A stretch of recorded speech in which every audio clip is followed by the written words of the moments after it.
Good morning. Today's topic is fundamental rights.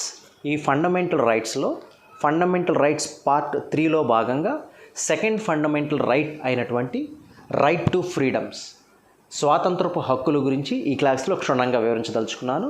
Right to freedoms లేదా స్వాతంత్రపు హక్కులు అన్నవి article 19 నుంచి 22 వరకు ఉన్నటువంటి 4 రకాలైనటువంటి ఆర్టికల్స్, 4 రకాలైనటువంటి స్వేచ్ఛా స్వతంత్రాల గురించి ఎక్స్ప్లెయిన్ చేస్తుంది.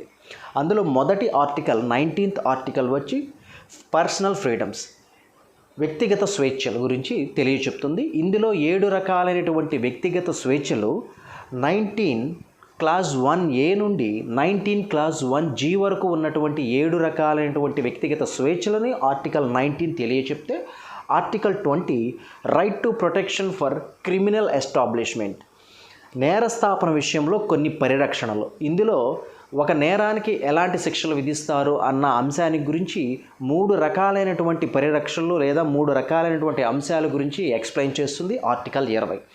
ఆర్టికల్ 21 వచ్చి right to live or right to life and dignity, గౌరవప్రదంగా జీవించే హక్కు. ఇందులో భాగంగా 7 రకాలైనటువంటి హక్కులను లేదా స్వేచ్ఛలను ఈ right to live and dignity, గౌరవప్రదంగా జీవించే హక్కులో అంతర్భాగమే అని తెలియచెప్తుంది article 21. Next article 22 right to protection against illegal arrests and detention, అక్రమ అరెస్టులు, నిర్బంధం. ఈ 22వ ఆర్టికల్లో ఉన్నటువంటి 4 అంశాలు ఈ అక్రమ అరెస్టులకు, నిర్బంధాలకు ఏ రకంగా మనం ప్రతిఘటించుకోవచ్చు, ఏ రకంగా మనం రక్షణ పొందొచ్చు అన్నది ఆర్టికల్ 22 తెలియచెప్తుంది. Now come to first article, article 19 personal freedoms and వ్యక్తిగత స్వేచ్ఛలు. ఈ 7 వ్యక్తిగత స్వేచ్ఛలను వివరణాత్మకంగా ఎక్స్ప్లెయిన్ చేస్తాను. ఆర్టికల్ 19లో 7 రకాలైనటువంటి వ్యక్తిగత స్వేచ్ఛల గురించి ఇందులో పొందుపరిచారు. Article 19 clause 1A freedom of speech and expression, తెలుగులో వాక్, భావ వ్యక్తీకరణ, అభిప్రాయ ప్రకటన స్వేచ్ఛా హక్కు లేదా అభిప్రాయ ప్రకటన స్వాతంత్రపు హక్కుగా దీన్ని చెప్పుకోవచ్చు. ఆర్టికల్ 19 క్లాస్ 1B ఏం తెలియచెప్తుంది అంటే ఫ్రీడమ్ ఆఫ్ అసెంబ్లీ, సమావేశాల ఏర్పాటు స్వాతంత్రము లేదా సమావేశాల ఏర్పాటు స్వేచ్ఛ గురించి తెలియచెప్తుంది ఆర్టికల్ 19(1) క్లాస్ B. ఇది 2వ స్వేచ్ఛ. 3వ స్వేచ్ఛ ఆర్టికల్ 19 క్లాస్ 1Cలో freedom to form associations, unions and cooperative societies, సంఘాలు, సహకార సంఘాల ఏర్పాటు స్వేచ్ఛ లేదా స్వాతంత్రం గురించి తెలియచెప్తుంది. 4వ స్వేచ్ఛ కింద article 19 class 1D freedom to move, సంచార స్వేచ్ఛ గురించి తెలియచెప్తుంది. 5వ స్వేచ్ఛ కింద article 19 class 1E freedom to reside, నివాస ఏర్పాటు స్వేచ్ఛ గురించి తెలియచెప్తుంది. 6వ స్వేచ్ఛ article 19 class 1F freedom to acquire property, ఆస్తి సముపార్జన స్వేచ్ఛ గురించి తెలియచెప్తుంది. 7వ స్వేచ్ఛ article 19 class 1G freedom to practice any profession, వృత్తి స్వేచ్ఛను గురించి తెలియచెప్తుంది ఈ article 19 class 1G.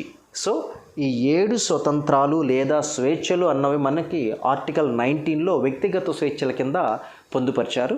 Now come to first one, article 19 clause 1A freedom of speech and expression, వాక్, భావ వ్యక్తీకరణ, అభిప్రాయ ప్రకటన స్వేచ్ఛా హక్కు.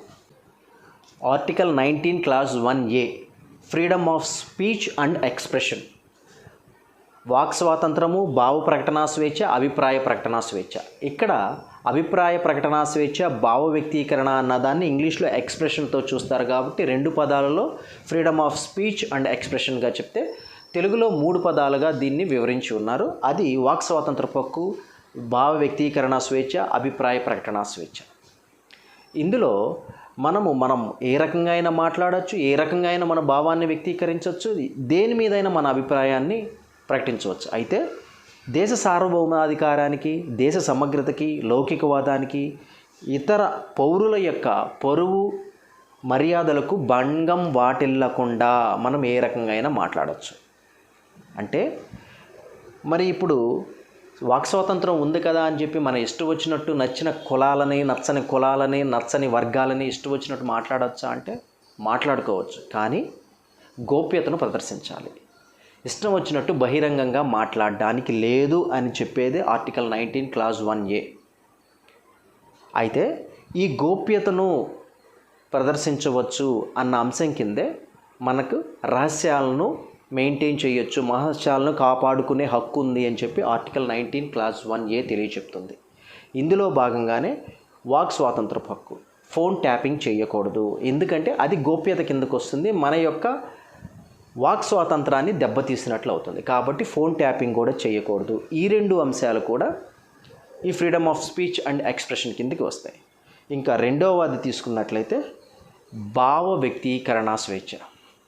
అంటే ఇప్పుడు భావాలను ఏ రకంగా వ్యక్తీకరిస్తాం? మాటలు ఉన్నవాడైతే తన మాటల రూపంలో వ్యక్తీకరిస్తాడు, మాటలు లేనివాడు సైగల రూపంలో, శరీర కదలికలు, హావభావాలు, ఫేషియల్ ఎక్స్ప్రెషన్స్, నాటకాల రూపంలో, కథల రూపంలో, డ్యాన్స్ రూపంలో, బొమ్మలు వేసే విధంగా ఎన్నో రకాలుగా వాళ్ళ యొక్క భావాన్ని వ్యక్తీకరించవచ్చు. కాబట్టి దీని క్రిందగానే మనకి పత్రికా స్వేచ్ఛ, కార్టూనిస్టులు, ఈ రకమైనటువంటి స్వేచ్ఛ అన్నీ దీని కిందకి వస్తాయి. ఇందులో 7 నుంచి 8 రకాలైనటువంటి స్వేచ్ఛలు ఈ freedom of speech and expression కిందకి వస్తుంది. అది ఈ చివరి భాగంలో చెప్తాను. అయితే ఈ దేశ సార్వభౌమాధికారానికి, దేశ సమగ్రతకు, లౌకికవాదానికే కాకుండా ఇతర వ్యక్తుల యొక్క పరువు మర్యాదలకు భంగం కలగకుండా అన్న అంశం కింద ఈ 3 ఉదాహరణలు తీసుకొని మీకు ఎక్స్ప్లెయిన్ చేయదలుచుకున్నాను. అసలు ఈ మొదటి చంద్రబాబు నాయుడు వర్సెస్ కొడాలి నాని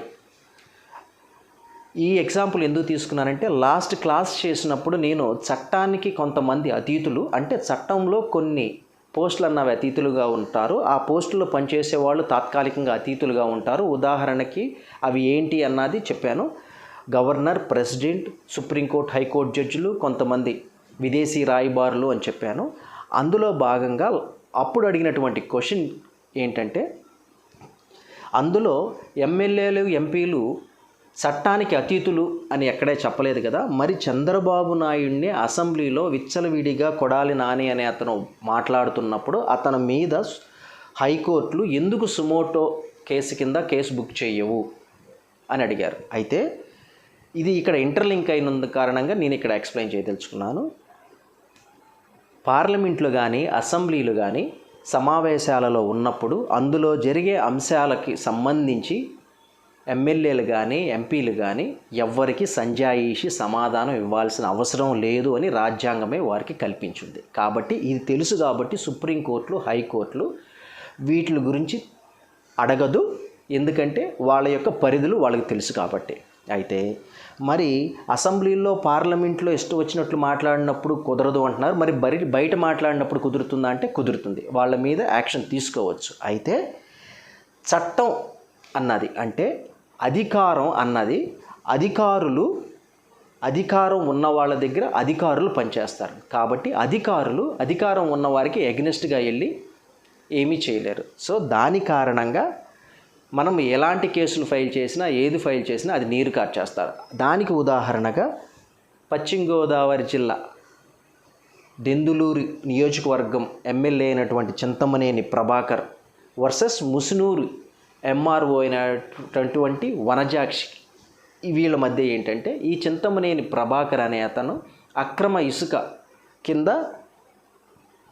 ఈవిడ అడ్డుకున్నారు. ఎంఆర్ఓ, ముసునూరు ఎంఆర్ఓ అనేటువంటి వనజాక్షి అడ్డుకున్న కారణంగా ఆమెను విచక్షణారహితంగా కొట్టడం, తిట్టడం వంటివి జరిగాయి.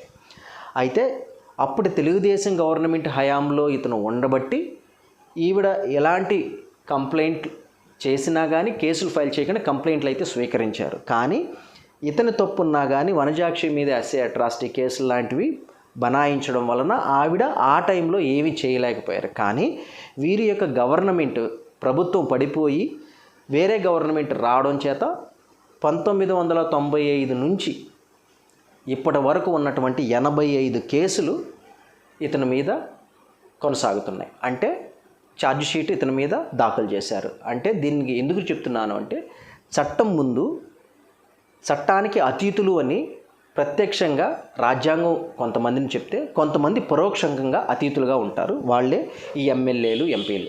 అయితే వీరు ఆ పదవుల నుంచి తొలగిన తరువాత ఖచ్చితంగా చట్టం క్రిందకే వస్తారు. అప్పుడు శిక్షలు అనుభవించాల్సిందే. దీనికి ఉదాహరణగానే Chandrababu Naidu versus Kodali Nani and Chintamaneni versus వంజాక్షిని ఎక్స్ప్లెయిన్ చేసి చెప్పాను. మరో ఉదాహరణగా పవన్ కళ్యాణ్ వర్సెస్ కత్తి మహేష్. ఇక్కడ ఏంటంటే కత్తి మహేష్ అనే అతను సినీ క్రిటికర్. పవన్ కళ్యాణ్ సినిమాకి ఇతను సినీ క్రిటిక్స్ రాస్తే అవి వారి ఫ్యాన్స్కి నచ్చక ఇతని మీద విచక్షణారహితంగా తిట్టడం, బూతులు తిట్టడం ఇతను జరిగింది. కానీ చట్ట ప్రకారంగా ఇతని మీద ఎలాంటి యాక్షన్ తీసుకోలేకపోయారు. కారణం ఏంటంటే ఇతను ఇతర వ్యక్తుల యొక్క పరువు మర్యాదకు భంగం వాటిల్లేటట్టు ఏమీ చేయలేదు. సినిమా అన్నది ఒక పబ్లిక్ ఇష్యూ. సో ఆ పబ్లిక్ ఇష్యూ మీద నేను మాట్లాడొచ్చు, మీరు మాట్లాడొచ్చు, ఇంకొకరు ఎవరైనా మాట్లాడచ్చు. అయితే ఈ కత్తి మహేష్ అనే అతను ఇతని యొక్క వ్యక్తిగత జీవితం గురించి ఏమీ మాట్లాడలేదు. అతని పెళ్ళిళ్ళ విషయం అయి ఉండొచ్చు, అతని యొక్క మరొక విషయం అయి ఉండొచ్చు, ఏదైనా అతని యొక్క వ్యక్తిగత విషయాల గురించి మాట్లాడలేదు. అతని వ్యక్తిగత విషయాల గురించి మాట్లాడినట్లయితే అతని యొక్క పరువు మర్యాదకు భంగం కాటినట్లు అవుతుంది. అప్పుడు ఇతని మీద చట్టపరంగా యాక్షన్ తీసుకోవచ్చు. కాబట్టి ఇతను అలాంటిది ఏది చెయ్యలేదు. కాబట్టి ఇతని మీద ప్రభుత్వాలు కానీ పోలీసులు కానీ ఎవరు చట్టప్రకారంగా యాక్షన్ తీసుకోలేదు. అయితే ఇతను చెప్పేది ఏంటంటే నేను ఒక అరుంధతీయుడిని కాబట్టి నా మీద వివక్ష ఉన్నది కాబట్టి ఇష్టం వచ్చినట్టు మాట్లాడుతున్నారు అని చెప్పి ఇతను ఇచ్చినటువంటి కౌంటర్ అది. సో ఫైనల్గా నేను చెప్పగలిగింది ఏంటంటే చట్టం కింద కొంతమంది అతీతులుగా ఉన్నా కానీ కొన్ని సంవత్సరాల తర్వాత పవర్ పోయిన తర్వాత లేదా ప్రభుత్వం పోయిన తర్వాత తప్పకుండా వాళ్ళు చట్టం పరిధిలోకి రావాల్సి వస్తుంది. అప్పుడు వాళ్ళ యొక్క శిక్షార్హులు అవుతారు. ఆర్టికల్ 19 క్లాస్ 1A దాదాపుగా 7 రకాలైనటువంటి స్వేచ్ఛల గురించి ఎక్స్ప్లెయిన్ చేశారు. అదేంటి అన్నది ఇప్పుడు నేను ఆ 7 రాసి చూపిస్తాను. ఇక్కడ ఉన్నటువంటి ఈ 7 రకాల స్వేచ్ఛలు ఈ ఫ్రీడమ్ ఆఫ్ స్పీచ్ అండ్ ఎక్స్ప్రెషన్లో అంతర్భాగమే అని చెప్పి మనకి రాజ్యాంగంలో తెలియపరిచింది. సో ఈ 7 రకాలైనటువంటి స్వేచ్ఛలు ఇందులో అంతర్భాగమే అని మనకి ఆర్టికల్ 19 క్లాస్ 1A తెలియచెప్తుంది. ఎక్స్ట్రా ఇన్ఫర్మేషన్ కింద ఈ ఒక పాయింట్ని గుర్తుపెట్టుకోండి. 2000 ఇయర్లో ఎన్డీఏ గవర్నమెంట్లో వాజ్పేయి ప్రధానిగా ఉన్నప్పుడు ఐటీ యాక్ట్ని తీసుకొచ్చారు. దాన్నే 66A ఆర్టికల్ 66Aలో పొందుపరిచారు. సో ఆర్టికల్ 66A కింద ఐటీ యాక్ట్ని తీసుకొచ్చారు. ఈ ఐటీ యాక్ట్ ఏంటి అంటే ప్రసార మాధ్యమాలలో వాట్సాప్లు కావచ్చు, యూట్యూబ్లు కావచ్చు, టీవీలు కావచ్చు, ఏదైనా కావచ్చు, ఇలాంటి వాటిలలో బెదిరింపులు కానీ ఎవరి మీదైనా అభ్యంతరకరంగా పోస్టులు పెట్టడం కానీ మార్ఫింగ్ చేయడం కానీ ఇలాంటివి చేస్తే వారు చేసిన పనికి తగ్గట్టుగా 3 ఏళ్ల జైలు శిక్ష లేదా జరిమానా లేదా 2 వారికి విధించవచ్చు. ఈ చట్టాన్ని తీసుకొచ్చినటువంటి ఎన్డీఏ ప్రభుత్వం వాజ్పేయి ప్రధానిగా ఉన్నప్పుడు. అయితే 2008వ సంవత్సరంలో యూపీఏ గవర్నమెంట్లో, అంటే ఇంకా మనకి యూపీఏ అంటే మన్మోహన్ సింగ్ వస్తారు ప్రధానమంత్రిగా, ఆ యూపీఏ గవర్నమెంట్లో 3 రకాలైనటువంటి అమెండ్మెంట్స్ చేసి ఇంకా కఠినతరం చేశారు ఈ ఐటీ యాక్ట్ని. 66A ఐటీ యాక్ట్ని ఇంకా కఠినతరం చేశారు.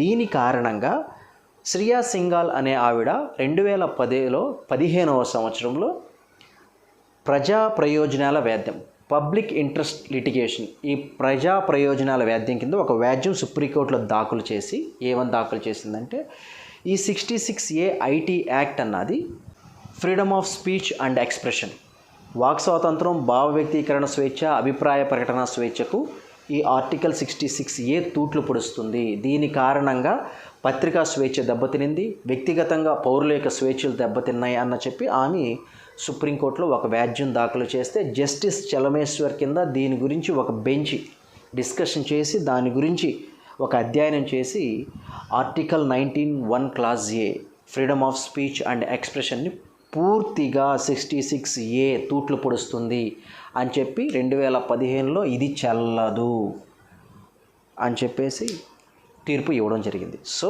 66A ఐటీ యాక్ట్ అనేది 2015లో చెల్లకుండా పోయింది. దేని కారణంగా అంటే ప్రాథమిక హక్కులకు భంగం కలిగినట్లయితే ఏ చట్టమైనా చెల్లదు అని చెప్పారు. కాబట్టి ఆ రకంగా ప్రాథమిక హక్కులు న్యాయ సంబంధమైనవి, న్యాయబద్ధమైనవి, న్యాయ పరిరక్షణ గలవి. కాబట్టి దీనికి 66A ఐటీ యాక్ట్ అన్నది తూట్లు పొడుస్తుంది కాబట్టి అది చెల్లదు అని చెప్పి సుప్రీంకోర్టు తీర్పు ఇచ్చింది. దీనినే సామాజిక విజయంగా అభివర్ణిస్తారు. Now come to article 19 clause 1B freedom of assembly, సమావేశాల ఏర్పాటు. సో సమావేశాలు ఎవరైనా ఏర్పాటు చేసుకోవచ్చు, ఎవరైనా ఆ సమావేశాలలో పాల్గొనవచ్చు అన్న స్వేచ్ఛ ప్రతి పౌరుడికి ఉంది. అయితే దానికి శాంతియుతంగా నిరాదీయుదులుగా సమావేశాలను ఏర్పాటు చేసుకోవచ్చు, పాల్గొనవచ్చు అని చెప్పి మనకు రాజ్యాంగం తెలియచెప్తుంది. ఇందులో సమావేశాలు ఏర్పాటు చేసుకోవచ్చు, అయితే రహస్య సమావేశాలు ఏర్పాటు చేసుకోకూడదు. సో రహస్య సమావేశాలు ఏంటంటే పబ్లిక్ తెలియకుండా మీరు ఏర్పాటు చేసుకున్నా అది అక్కడ ఉన్నటువంటి పాలనా యంత్రాంగానికి తెలియచెప్పాల్సి ఉంటుంది. ఏదైనా సమావేశాలు రహస్యంగా కొంచెం ఏర్పాటు చేసుకుంటే పబ్లిక్గా తెలియకుండా మనం ఏర్పాటు చేసుకోవాలంటే ఆ రకంగా చేసుకోవచ్చు, కానీ కంప్లీట్గా పాలనా రంగానికి తెలియకుండా మాత్రం రహస్యంగా ఏర్పాటు చేసుకోకూడదు. సో అలా అని చెప్పి ఇచ్చారు కదా అని చెప్పేసి నిషేధిత సంస్థలైనటువంటి పీపుల్స్ వార్ గ్రూపు, ఉగ్రవాద సంస్థల యొక్క మీటింగులకు కూడా మనం హాజరు కాకూడదు. హాజరైనట్లయితే చట్టానికి విరుద్ధంగా మనం నడుచుకున్నట్లే. సో అదేవిధంగా చెప్తూ నిరాదీయులుగా అన్న అంశం కింద సిక్కులకు ఎక్సెప్షన్ ఉంది. వాళ్ళు కృపాన్ అని చెప్పి అంతరంగా వాళ్ళ బట్టల్లో ఒక చిన్న కత్తిని వాళ్ళు ధరిస్తారు. అది ఏంటంటే వాళ్ళ యొక్క మత విశ్వాసానికి గుర్తుగా రెడీ టు ఫైట్ అన్న ఒక విశ్వాసానికి గుర్తుగా వాళ్ళు ధరిస్తారు. కాబట్టి వాళ్ళ వరకు చిన్న కత్తిని ధరించే అంశంలో వాళ్ళకి ఎక్సెప్షన్ ఉంది.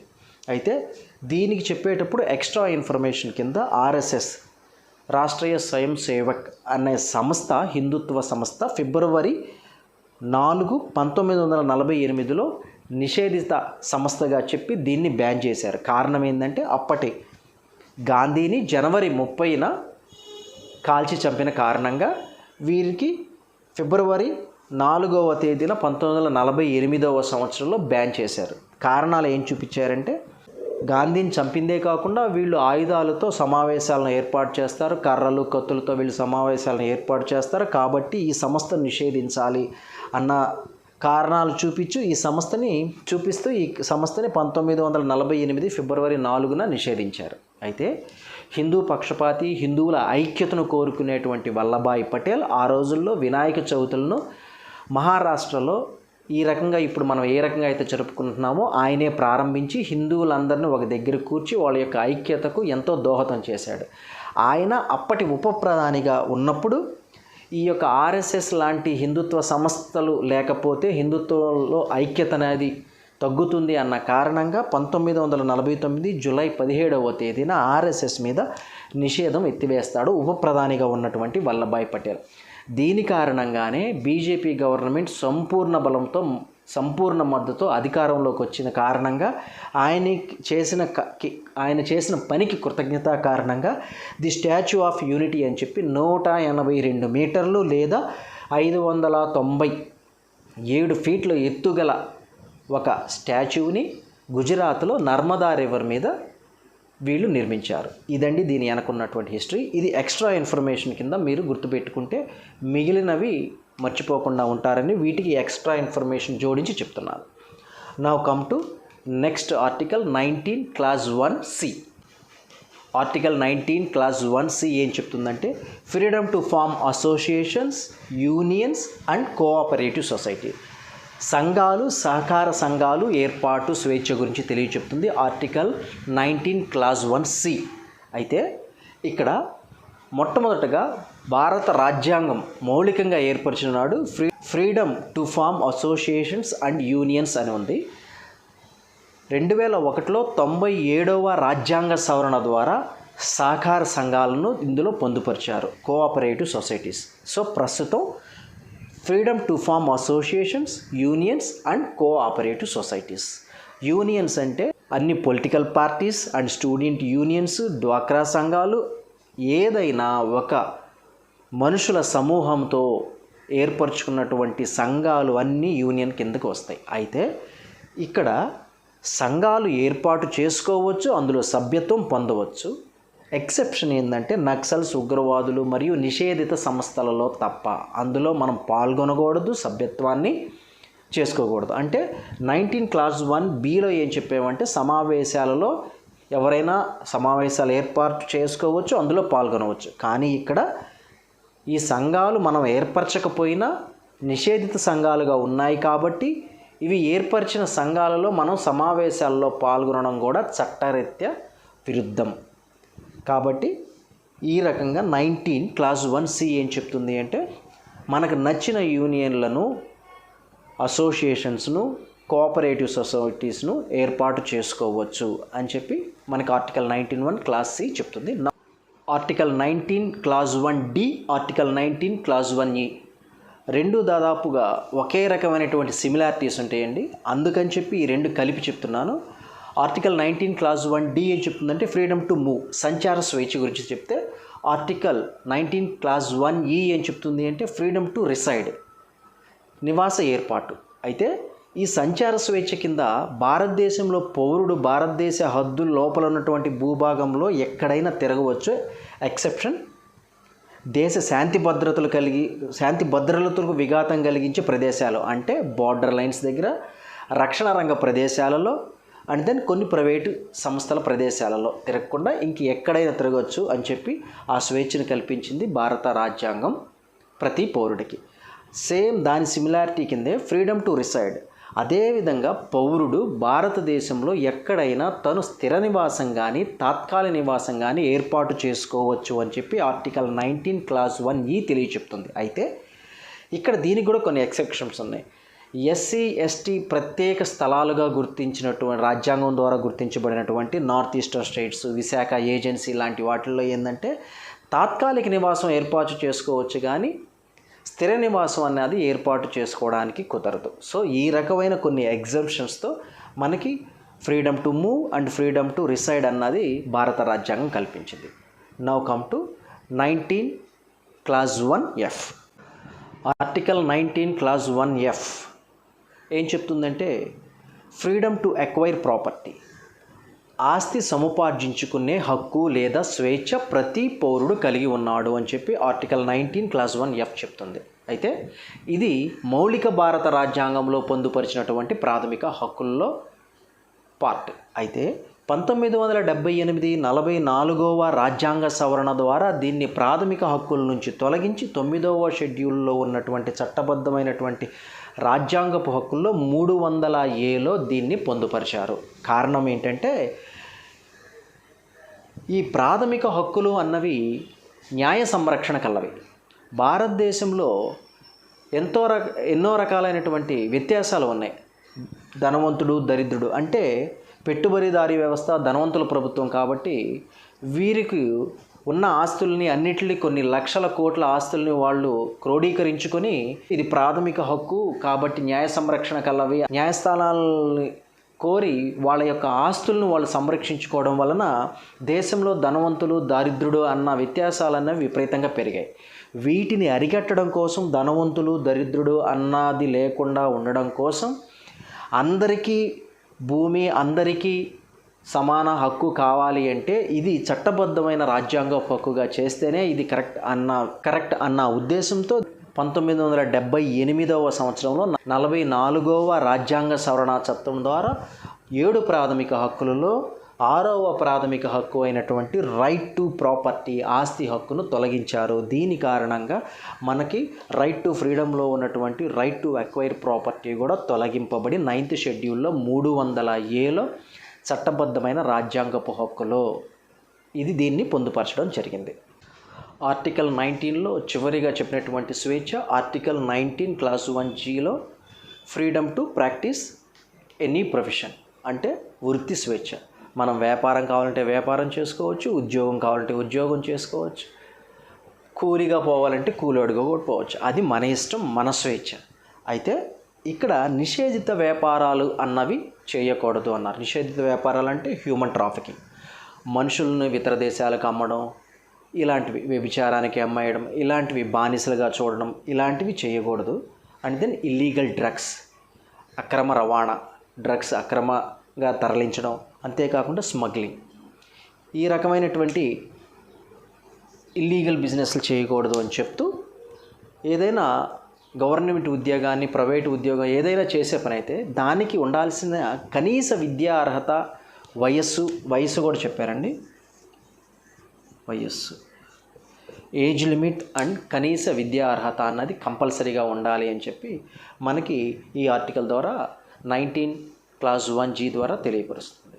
ఆర్టికల్ 20 ఏం తెలియచెప్తుందంటే right to protection from criminal establishment, నేరస్థాపన విషయంలో కొన్ని రక్షణలు. అంటే మనం చేసినటువంటి పనులకు గాను మన మీద కొన్ని శిక్షలను విధించినప్పుడు ఆ శిక్షలు అన్నవి ఎలా ఉండాలి, అది రాజ్యాంగాన్ని చెప్పినటువంటి ప్రాథమిక హక్కులకు విఘాతం కలిగించేటట్టు ఉంటే అవి చెల్లవు, మనం న్యాయ సంరక్షణ పొందొచ్చు అని చెప్తుంది. ఆ 3 ఏంటంటే నేరంకు తగ్గట్టు శిక్ష విధించాలి. ఎవరైనా ఏదైనా చేయకూడని పని చేసినప్పుడు ఆ నేరంకు తగ్గట్టు శిక్ష విధించాలి అని చెప్పింది. అంటే ఏంటి అన్నదానికి ప్రతీకగా మళ్ళీ రెండవ దాంట్లో ఆర్టికల్ 20 క్లాస్ 2లో ఏం చెప్పారంటే ఒక నేరానికి ఒకే శిక్ష మాత్రమే విధించాలి. అంటే ఏంటంటే ఇప్పుడు ఏదైనా నేరం చేసినప్పుడు ఆ నేరంలో 2-3 రకాలైనటువంటి క్రిమినల్ పనులు చేసినట్లయితే అదంతా ఒక నేరం కిందకే వస్తుంది. కాబట్టి దాన్నన్నిటిని క్రోడీకరించి న్యాయస్థానాలు దానికి తగ్గట్టు ఒక రకమైన శిక్షనే విధించాలి అని తెలియపరుస్తుంది ఆర్టికల్ 20 క్లాస్ 2. దీనికి ఎగ్జాంపుల్గా ఏంటంటే ఒక వ్యక్తి ఒక అమ్మాయిని 18 సంవత్సరాలు నిండిన తర్వాత పెళ్లి చేసుకున్నాడు. ఆ అమ్మాయిని చిత్రహింసలు పెట్టాడు. సో రకరకాల అమ్మాయి మీద హత్యాయత్నం కూడా చేశాడు. దాని కారణంగా అతను శిక్ష అనుభవిస్తూ ఉన్నాడు. అయితే ఇప్పుడు కొత్తగా ఏ రకమైన చట్టం చేయాలనుకుంటున్నారు అంటే అమ్మాయికి కనీస వయసు 21 సంవత్సరాలు అంటున్నారు. సో ఒకవేళ ఇప్పుడు ఆ చట్టాన్ని తీసుకొచ్చారే అనుకోండి, సో ఇతను అమ్మాయిని 18 సంవత్సరాల వయసులో పెళ్లి చేసుకున్నాడు కదా అని చెప్పి ఆల్రెడీ శిక్ష అనుభవిస్తున్న వాడిని తీసుకొచ్చి 21 సంవత్సరాలు దాటిన తర్వాత చేసుకోవాలి, నువ్వు 18 సంవత్సరాలకే చేసుకున్నావు అని చెప్పి అతని మీద ఇంకొక నేరాన్ని వేసి ఇంకొక శిక్ష విధించడానికి లేదు. ఎందుకంటే ఏదైనా చట్టం చేస్తే అప్పటి నుండి మాత్రమే అది వర్తిస్తుంది, కానీ వెనక్కి వర్తించదు. దానినే no ex post facto legislation అని అంటారు. ఇది ఒక న్యాయపర ప్రక్రియలకు మాత్రమే ఉంటుంది, కానీ సివిల్ కేసులకు ఉండదు. ఉదాహరణకి ఏంటంటే ఒక చట్టం చేసింది. ఏమని చట్టం చేసింది అంటే ప్రతి వ్యక్తికి 10 ఎకరాలకు మించి ఉండకూడదు అని ఒక చట్టం చేసింది. అయితే అది 10 ఎకరాలకు మించి ఉండకూడదు అని ఇప్పుడు చట్టం చేస్తే అది ఇప్పుడు నుంచి ఇంప్లిమెంట్ అయ్యేదే కాదు, గతంలో ఎవరికైతే 10 ఎకరాల నుంచి కన్నా ఎక్కువ ఉందో వాళ్ళందరికీ వర్తిస్తుంది. కాబట్టి వాళ్ళ దగ్గర నుంచి ఉన్నటువంటి 10 ఎకరాల కన్నా ఎక్కువ ఉన్నది గవర్నమెంట్ అనేది తీసుకొని వేరే వాళ్ళకి పనిచేయడం అన్నది జరుగుతుంది. కాబట్టి సివిల్ కేసులో ఇలాంటి no ex post facto legislation అనేవి చెల్లవు. అంటే ఏంటంటే చట్టం చేసినప్పుడు ఆ చట్టం ఎప్పుడైతే చేశారో విత్ ఎఫెక్ట్ అనేది న్యాయపర ప్రక్రియలకు మాత్రమే వర్తిస్తుంది, సివిల్ ప్రక్రియలకు వర్తించదు. నెక్స్ట్ ఇందులో డబుల్ జపార్టియా అనేది ఇంకోటి ఉంది. డబుల్ జపార్టియా అంటే ఏంటంటే ఒక నేరానికి ఒకే శిక్ష మాత్రమే విధించాలి అని ఉంది కదా. డబుల్ జపార్టియా అంటే ద్వంద్వ శిక్షలు, ఒక నేరమే ద్వంద్వ శిక్షలు. అది ఎప్పుడు విధిస్తారు అంటే న్యాయపరమైన ప్రక్రియలకు. అంటే ఇలాగా ఎగ్జాంపుల్ చెప్పాను కదా ఇందాక, దానికి కాకుండా శాఖాపరమైన పరిపాలనాపరమైన శాఖలకు, అంటే ఇప్పుడు అడ్మినిస్ట్రేషన్ సైడ్ ఉన్నవాళ్ళు లేదా పరిపాలనా సైడ్ ఉన్నవాళ్ళు ఏవైనా చేశారు అంటే ఏదైనా కుంభకోణాలు, డబ్బులు లాక్కోవడం ఇలాంటివి చేసినప్పుడు ఏంటంటే వారిని ఆ ఉద్యోగం నుంచి తొలగిస్తారు. అంతేకాకుండా వాళ్ళు దోచుకున్న డబ్బును రికవరీ చేస్తారు. ఇంతేకాకుండా వాళ్ళు శాఖలో ఉండి పరిపాలనలో ఉండి చేసినందుకు గాను జైలు శిక్ష, జరిమానా కూడా విధించవచ్చు. అంటే చేసింది ఒక నేరంలోనే వివిధ రకాలైనటువంటి ప్రక్రియలు, కానీ వీటన్నిటికీ కలిపి డబ్బు జప్తు చేసుకోవడం, అతన్ని విధుల నుంచి తొలగించడం, ఇతను శాఖలో ఉండి ఈ పనులు చేసినందుకు గాను ఇంకొకరికి భయం కలిగించడానికి గాను అతనికి జైలు శిక్ష కానీ జరిమానా కానీ విధించడం. కాబట్టి 3-4 శిక్షలు విధించినా అది ఒక శిక్ష కిందకే వస్తుంది. దాన్ని డబుల్ జపార్టియా కింద మనకి రాజ్యాంగంలో పొందుపరచబడి ఉంది. సో ఆర్టికల్ 20 క్లాస్ 2 ఏం చెప్తుంది, ఒక నేరానికి ఒక శిక్ష మాత్రమే విధించాలి అని చెప్తూ ఈ ఎగ్జాంపుల్స్ మీకు చెప్పాను. సో ఇక్కడ ఆర్టికల్ 20 క్లాస్ 3 ఏం చెప్తుందంటే ఒక వ్యక్తి తనకు తానుగా వ్యతిరేకంగా సాక్ష్యం చెప్పుకోమని ఎవరు నిర్బంధించకూడదు. తనకై తను కావాలని ఏదన్నా చెప్పుకుంటే ఇట్స్ డిఫరెంట్, కానీ తనకు తానుగా వ్యతిరేకంగా సాక్ష్యం చెప్పుకోమని ఇంకొకళ్ళు ఎవరైనా నిర్బంధం చేస్తే అది ప్రాథమిక హక్కుల ఉల్లంఘన కలిగినట్టే. ఇది ఆర్టికల్ 20 తెలియచెప్తుంది. Now come to article 21, right to life and dignity, గౌరవంగా జీవించే హక్కు గురించి తెలియచెప్తుంది ఆర్టికల్ 21. ఈ ఆర్టికల్ 21, 22 అన్నవి అత్యవసర పరిస్థితుల్లో కూడా రద్దు కానటువంటి ప్రాథమిక హక్కులు. అయితే సైనిక పాలన విధించినప్పుడు ఈ ఆర్టికల్ 21, 22 అన్నవి కూడా రద్దు అవుతాయి. ఇక్కడ నేను చెప్పగలిగింది ఏంటంటే right to life and dignity, గౌరవంగా జీవించే హక్కు.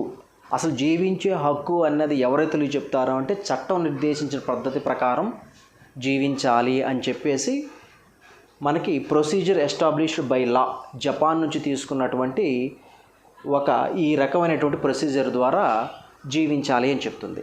అయితే తన ప్రాథమిక హక్కులకు ఉల్లంఘన కలుగుతుంది అని చెప్పి ఏకే గోపాలన్, తమిళనాడుకు చెందినటువంటి AP Gopalan versus state of Madras మీద సుప్రీంకోర్టులో కేసు వేస్తే ఈ ప్రకారంగానే చట్టం నిర్దేశించిన ప్రకారంగానే జీవించాలి, దానికి ఎగనెస్ట్గా పోకూడదు అని ఒక సంకుచితమైనటువంటి ఈ తీర్పుని చాలా కేసులకి సుప్రీంకోర్టు ఇలానే తీర్పు తీర్చింది. అయితే చివరిగా Maneka Gandhi versus Union of India, ఈ కేసు విషయంలో ఇదే సుప్రీంకోర్టు డ్యూ ప్రాసెస్ ఆఫ్ లాను అనుసరించింది. ఇది యుఎస్ఏ నుంచి తీసుకున్నటువంటిది. దీని ద్వారా డ్యూ ప్రాసెస్ ఆఫ్ లా అంటే ఒక చట్టాన్ని చేసేటప్పుడు చేసే పద్ధతి కూడా కరెక్ట్గా ఉండాలి. ఏదో దేశం కోసం, ఏదో జనాల కోసం, ఏదో వాళ్ళ మంచి కోసం మేము చేస్తున్నాం అన్నట్టు కాకుండా చేసే విధానం కూడా కరెక్ట్గా ఉండాలి అన్న పద్ధతిలో ఈ డ్యూ ప్రాసెస్ ఆఫ్ లా ద్వారా ఈవిడికి తీర్పు తీర్చబడింది. సో అప్పటి వరకు ఉన్నటువంటి చట్టం నిర్దేశించిన పద్ధతి ప్రకారం అనేది మనం జపాన్ నుంచి తీసుకున్నాం, ప్రొసీజర్ ఎస్టాబ్లిష్మెంట్ బై లా అన్నది పోయి next due process of law అంటే మనిషి యొక్క ఎలాంటి ప్రాథమిక హక్కులకు భంగం కలగకుండా, తన జీవించే హక్కుకు భంగం కలగకుండా చేసిన ప్రొసీజర్ మాత్రమే చెల్లుతుంది అని చెప్తుంది. ఉదాహరణకి ఈ చట్టం నిర్దేశించిన పద్ధతి ప్రకారం అంటే ప్రొసీజర్ ఎస్టాబ్లిష్మెంట్ బై లా అన్నది కేవలం కార్యనిర్వహణ అధికార దుర్వినియోగం కాకుండా, అంటే ఐఏఎస్లు ఐపీఎస్లు కిందటువంటి శాంతి భద్రతలను కాపాడే పోలీసు వ్యవస్థ, ఈ వ్యవస్థల నుంచి కాపాడడం కోసమే ఇది ఏదైనా ఉపయోగపడుతుంది. కానీ చట్టం నిర్దేశించిన పద్ధతి ప్రకారం అని రాజ్యం అంటే అసెంబ్లీలో, పార్లమెంట్లో చేసిన చట్టాల ద్వారా మనం చట్టాలను తప్పించుకొని బ్రతకడానికి లేదు. కానీ ఆ చట్టం చేసే పద్ధతి కూడా బాగుండాలి. అది లేకపోతే ఆ చట్టం కూడా చెల్లదు. ఎందుకంటే అది ప్రాథమిక హక్కులకు విఘాతం కలిగిస్తుంది.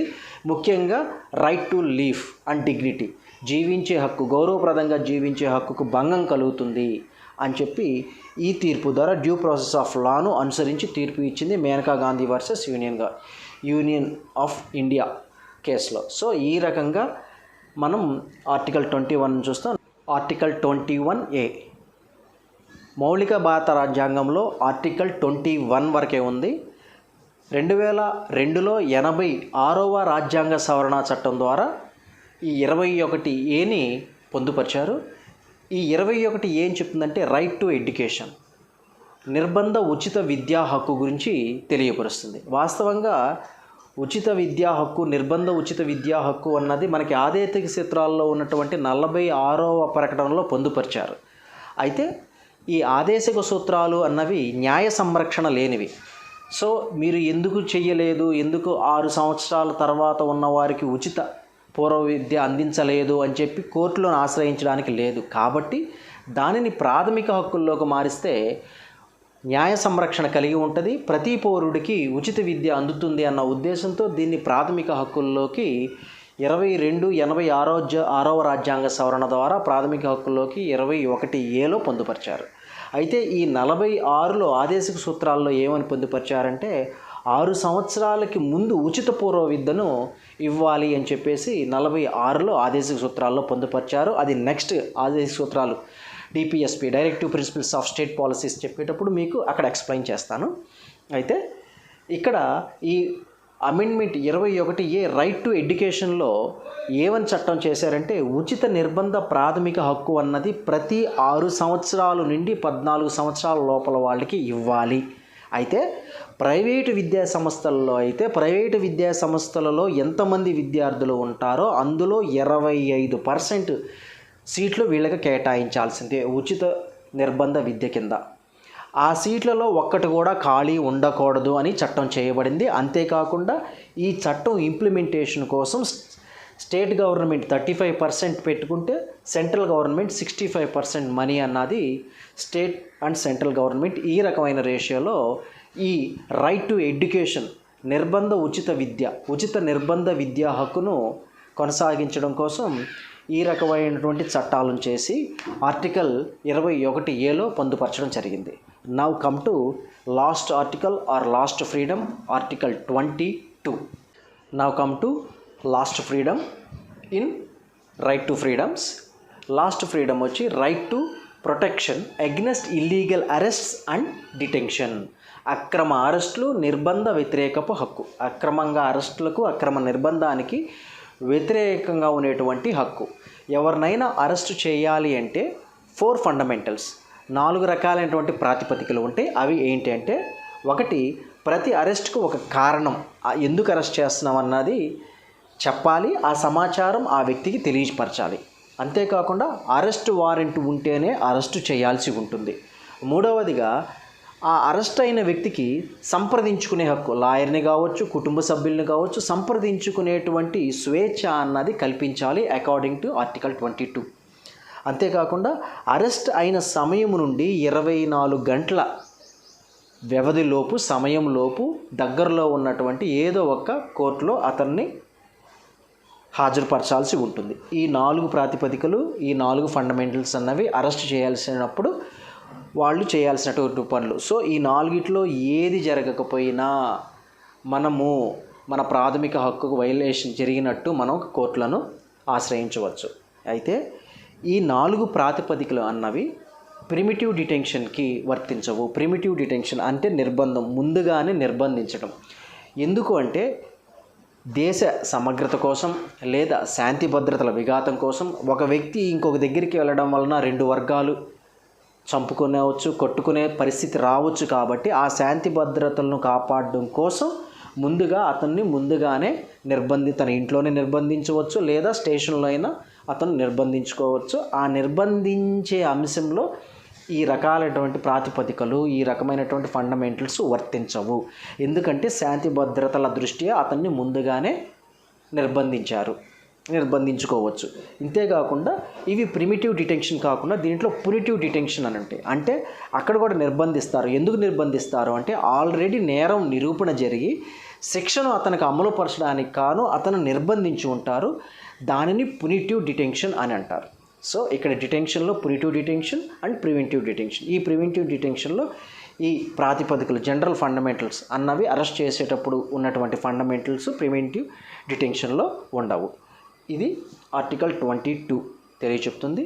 సో ఇక్కడితో రైట్ టు ఫ్రీడమ్స్, మనకు ఉన్నటువంటి 4 రకాలైనటువంటి ఫ్రీడమ్స్, 19 నుంచి 22 వరకు ఉన్నటువంటి ఫ్రీడమ్స్, ఈ 4 రకాలు. ఇంతటితో ఈ క్లాస్ కంప్లీట్ అయింది. నెక్స్ట్ క్లాస్లో రైట్ టు అగెన్స్ట్ ఎక్స్‌ప్లాయిటేషన్, ఇక్కడ ఉన్నటువంటి 23, 24 పీడన నిరోధపు హక్కు గురించి నెక్స్ట్ క్లాస్లో చెప్తాను. Until then take care, bye by.